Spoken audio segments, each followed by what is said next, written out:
तो क्लास 10 का सबसे पहला ये क्वेश्चन है 2018 में पूछा गया ये सवाल है।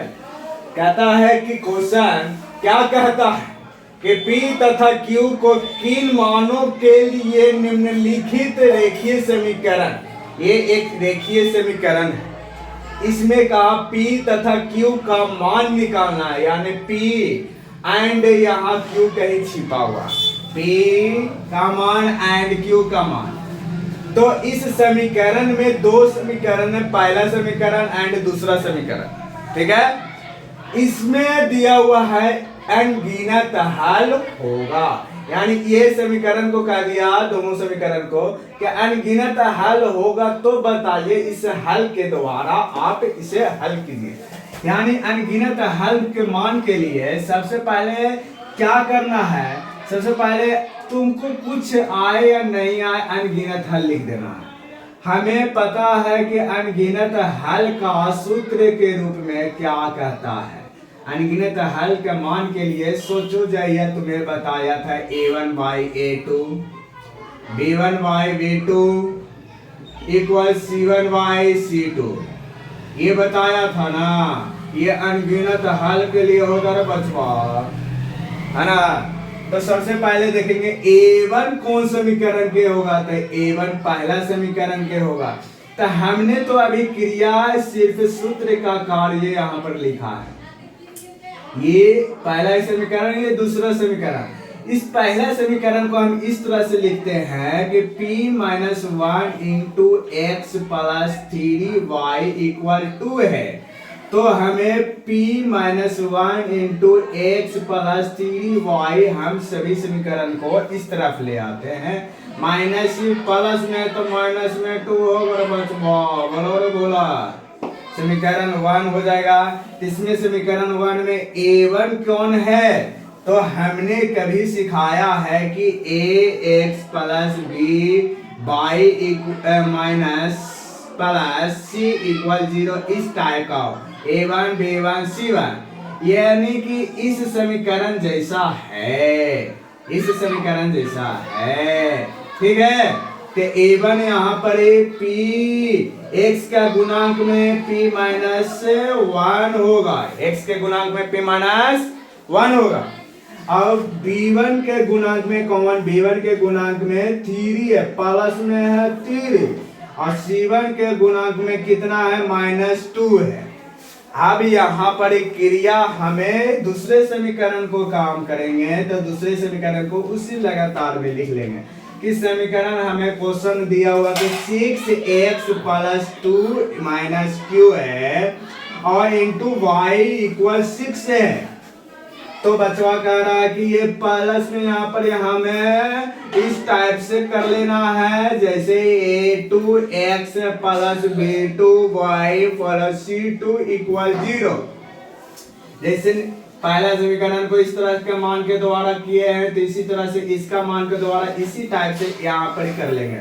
तो 6x plus 2 minus q into y, बस कुछ नहीं है, प्लस में इस तरफ आएगा माइनस 6 इक्वल 0 के टाइप का, इस टाइप का बुढ़वा हो गया ना, है बुढ़िया, बोलो ना रे, बोला यहाँ पर इस टाइप का हो गया समीकरण 1 है। समीकरण 2, समीकरण 2 में हमें ये कह देना है कि a2 कितना है, 6 है x का गुणांक में, b2 जो कहलाती है y के गुणांक में जितना होगा उतना लिख दीजिए, आँख मूंद के डिब्बा का है, बस c1 यहाँ पर इक्वल माइनस 6 होगा।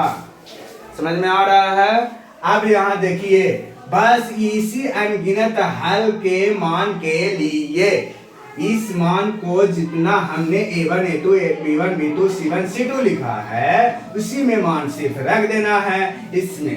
तो हम रखते हैं, यहाँ पर आपको बताते हैं। तो a1 यहाँ देखिए बच्चा, a1 by a2 b1 by b2 equal c1 by c2। Okay, a1 का मान के रूप में यहाँ b माइनस 1 है, a2 के मान p माइनस 1 है, p माइनस 1 है। ओके सॉरी मिस्टेक वाई होती है। A2 का मान कितना है, 6 है, इक्वल B1 का मान कितना है, 3 है, और B2 का मान कितना है, 2 माइनस Q है, इक्वल C1 का मान कितना, -2 है, और Y और C2 का मान कितना है, -6।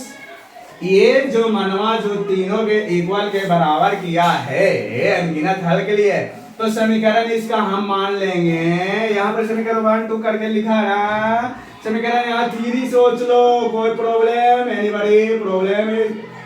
समीकरण 4 सोच लो और समीकरण 5 सोच लीजिए। मान इसको मानने से टेंशन नहीं लेना है।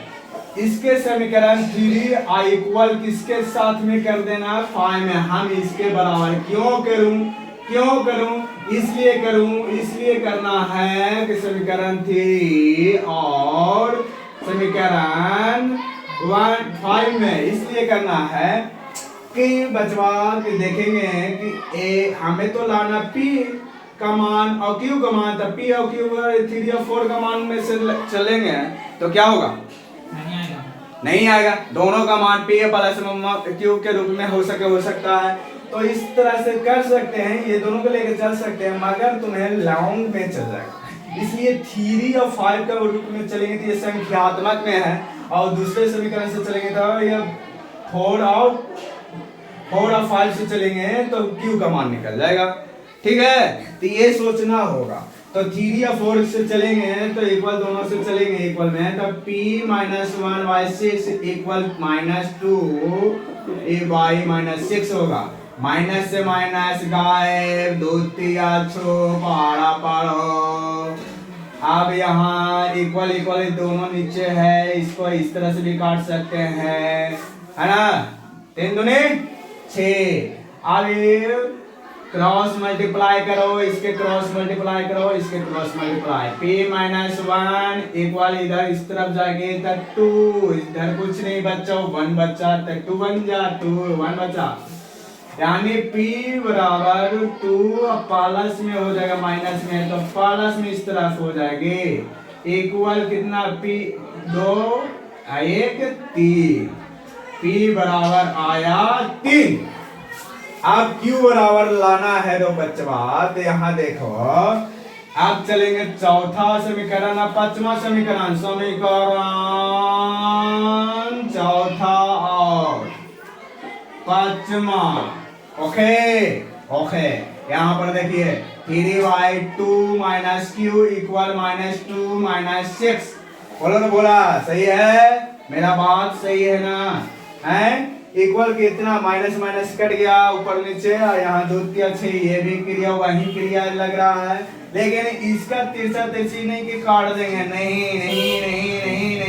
नहीं, इक्वल में है, इसका ऊपर में क्या क्रॉस मल्टीप्लाई, सोचिए इसको, इसका यहाँ आएगा, और जो बचवा यहाँ आएगा, कह रहा बुला रहा है, अरे बचवा इधर आओ ना रे, यहाँ देखो भेज रहा है कि Q का मान लाना था, हमें इधर छोड़ देना है तो कोई प्रॉब्लम ना, उधर भेजना तो उधर भेज दे, इसको कह रहा आज जाओ इधर बचवा, तो 3 × 3 इक्वल, उस तरफ भेजेंगे तो 2 माइनस Q, तो 3 3 9 इक्वल 2 माइनस Q, और Q का मान लाना है तो -Q है, प्लस में 2 है, पड़ जाएगा माइनस में 2, तो केवल कितना हो जाएगा 7, माइनस में Q, तो यहाँ माइनस में इस तरफ आ गया था, Q बराबर -7। सही जवाब।